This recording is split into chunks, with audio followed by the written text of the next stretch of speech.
Welcome back. You're still watching News at Prime. To this now, the Northwest government is investigating alleged racial tensions in Hartbeespoort.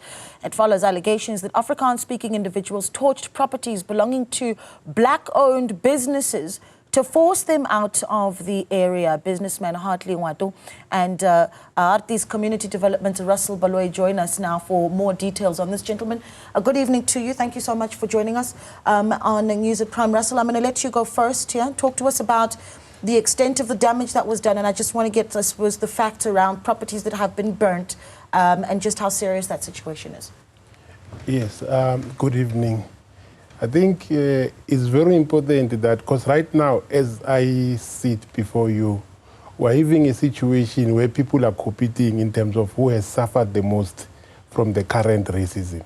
So I would not want to single out any specific accident because we do have a problem, and unfortunately, the majority of the victims, as far as this is concerned, happens to be black. But so it's essentially what I'm looking for, though, is just exactly what has happened. So black businesses, this is what I'm looking for.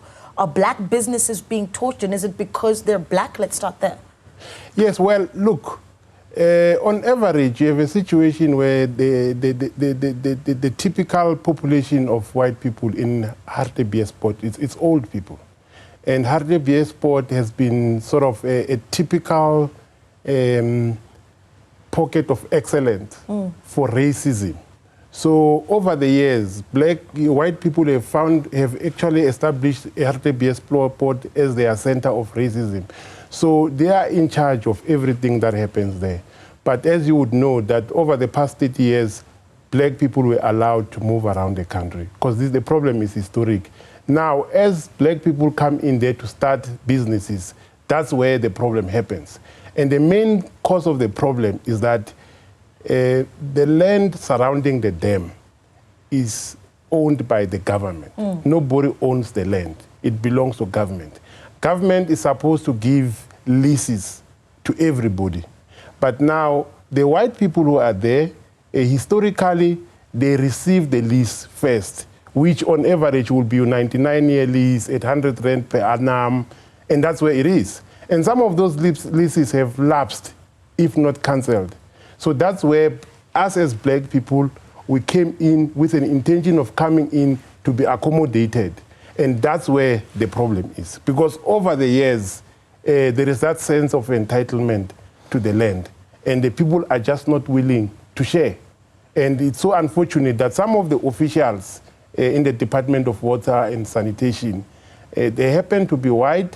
And over the years, they've managed this kind of gangster network where they're able to sustain the stay by many white businesses and making it difficult for black businesses to come in. Yeah, I wanna talk a little bit about the Harties community developments NPO and some of the challenges that that's had. But let me bring in Hartley Ngoato, who is of course a businessman in the area. Hartley, a good evening to you as well. Talk to me about the difficulties that are being faced by black businesses in Hartbeespoort, what they look like, right? So perhaps talk to me about your own business and challenges that you have, blockages that you feel are making it difficult for you to operate in the area. Okay, thank you and good evening. Look, the challenges are quite very specific, right? As a black business, you are denied the right to participate or to even operate. They subject you to horrendous regulations that they themselves as white do not comply with. I'll give a typical example. Now, when you are operating on a government land as a tenant, you're not allowed to build permanent structures. They have built permanent structures on the government land, which they're not supposed to do so. They have built harbors on the shoreline of the dam, which they're not supposed to do so. They have to apply for permission to be able to do that. They have built golf courses, and when you come as an unsuspecting client to buy a house in Harties, you get told you are buying in a golf estate and automatically doubles the value of your house. But they don't tell you that the land where they build a golf course is stolen land. They've illegally occupied that land. They've not paid 1 cent for it. But when black business comes in, following due process, that we have to follow due process and comply with all those things, we are subjected to most rigorous regulation that they have themselves have not complied with. Which golf course are we talking about? Caribbean Beach, for an example. Caribbean Beach Golf Estate has built a 9-hole golf course on a government land, and they've done so for the last 45 years, and they've not paid 1 cent. And who does that land? Let's talk about where in government that land belongs to. Who does the land in and of itself belong to? Yeah, well, what happens in terms of our constitution, any land that is surrounding the dam, there's plus 300 dams across the country. Now, that land belongs to the government. And the custodian of that land is the Minister of Water and Sanitation. So, because as you know, water is a basic human right. So the reason really is more about ensuring that everybody has access to water. So the Department of Water and Sanitation becomes the ideal place where this must be located. So, but the main challenge here, I think, where we must go is to point out, because the moment you talk anti-racism, it appears as if you are racist yourself, you know. But the reality of it is that we need to face this thing, which is that as a country, plus 30 years ago, it was legal, separate development. White people were supposed to do their own things. Black people were not allowed to do anything. That thing was legal. Now, there are people who never moved an inch from that separate development model. They still look at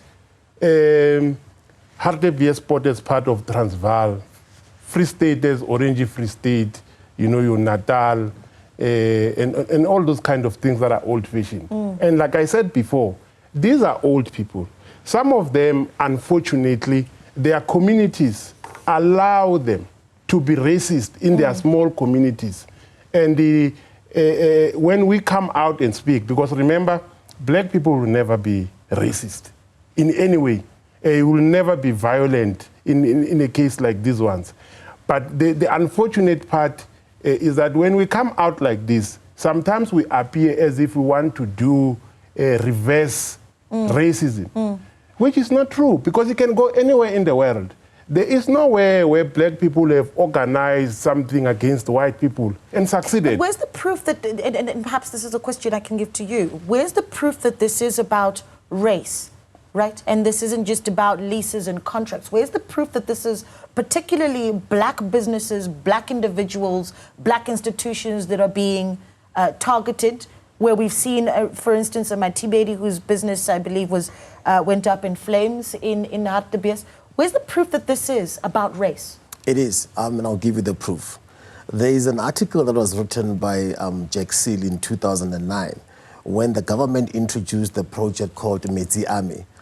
He went on an African newspaper to say this Metsi Army program is a black land grab against the Boere land in Hartbeespoort. 1. Number 2, they have formed themselves into WhatsApp groups where they discuss how to oppose black land occupation, and it is in writing. And then I believe that there also is, and you've talked about leases that have lapsed, and you've said essentially what you're seeing is people, businesses, institutions, homes, and owners in the area, or lessees rather, that you say are illegal occupants. Yes, indeed. In fact, those who have leases will be counted as less than 5, but the rest of them, more than 50 of occupants around the dam don't have leases. And I can mention the names. All of them, they don't have any leases. Let's hear the names. Okay, let's start, for instance, in Caribbean Beach with a golf course. They don't have any lease. Let's go to Ifafia Aquatic, where they have built houses. They don't have lease. Let's go to Hartbeespoort HBK. They don't have lease. Let's go to all other people around the dam. I can go in terms of the names. They don't have any leases. Government recently issued us permission to occupy, right? And they issued permission to occupy to about black occupants. Only 3 of those managed to occupy, because in most of those lands that government issued permission to occupy, white people are still occupying in there, and black people therefore could not be able to move. And when we start challenging this, the Department of Water and Sanitation has since withdrawn the permission to occupy. But the white people that have been occupying that land for decades and decades without paying any cent. They have not been evicted. There's no any withdrawal of anything. And I believe a lease was granted to your own organization. Yes. Look, the reality of it is that if you look at this permission to occupy, in terms of the legal standing of this paper, it's really not worth the paper it's written on. Because if you want to secure somebody's secure tenure in any piece of land, it's either they have a valid lease agreement or a title deed. A lease agreement will say 30 years, 50 years, 99 years in their cases. And with the title deed, of course, it's your property permanently.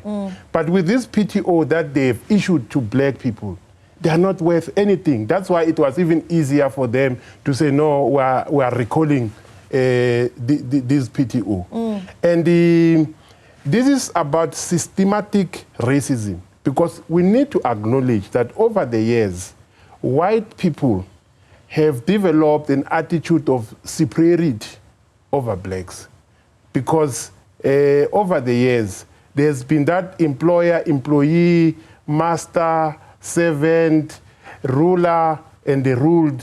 And the white people have always set the tone and the volume and took the decision on a number of things over the years. So there's that white supremacy that is there, which we have not really dealt with. And that is in the center of the problem that we have in Hartbeespoort. Yeah, just talk to me about your own permission to occupy that was given to your own organization. I believe that essentially you have a certain individual who has blocked off the access that you have to that land as well.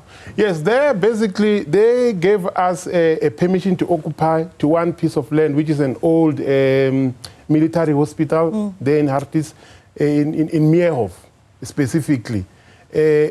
Access to that land is through another piece of land which is owned by Jack Seal, who somehow has self-appointed himself as the paramount chief of Hartbeespoort for some reasons. Now, we said, no, we cannot access because Jack Seal is blocking us. They gave us another PTO to another land, which we could go through. Before we could move in, the very same department gave another black man a PTO. This black man happens to be a former employee of Jack Seal. Now they've coached this black man. I mean, they're making jokes of black people. It's a black man just like me. Maybe someone will need to do a proper investigation. We went with other media people there. This black man says, no, he is a grandchild of Mr. Sukuman. And that land, yeah.